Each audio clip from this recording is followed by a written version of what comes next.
500हून अधिक वर्षापासूनच्या जुन्या जीर्ण झालेल्या प्राचीन मंदिराचा कायापालट करण्याचा निर्णय देवाभाऊंच्या महायुती सरकारने घेतलाय। त्यानुसार राज्यातील 9 पैकी 3 मंदिरांच्या जीर्णोद्धारासाठी MSRDCने 71 कोटी रुपयांच्या 5 निविदा काढल्या आहेत। या निविदांना मान्यता मिळाल्यानंतर या मंदिराच्या जीर्णोद्धाराचे काम सुरू होईल। यामध्ये पुणे जिल्ह्यातील कारला येथील एकविरा देवी, बीडमधील पुरुषोत्तमपुरी तसेच कोल्हापूर जिल्ह्यातील कोपेश्वर मंदिराच्या कामांचा समावेश आहे। त्या निर्णयाची अंमलबजावणी करण्याची जबाबदारी MSRDCकडे सोपवली आहे।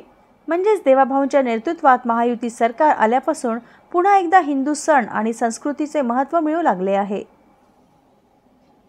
500हून अधिक वर्ष जुन्या जीर्ण झालेल्या प्राचीन मंदिरांचा कायापालट करण्याचा महत्त्वाचा निर्णय देवाभाऊंच्या महायुती सरकारने घेतलाय।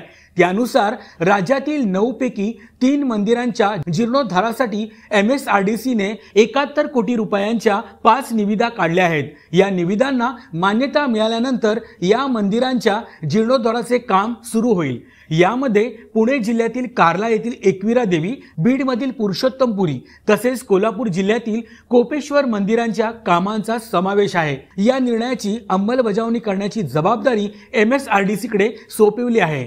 म्हणजेच देवाभाऊंच्या नेतृत्वात महायुती सरकार आल्यापासून पुन्हा एकदा हिंदू सण आणि संस्कृतीला महत्त्व मिळू लागले आहे।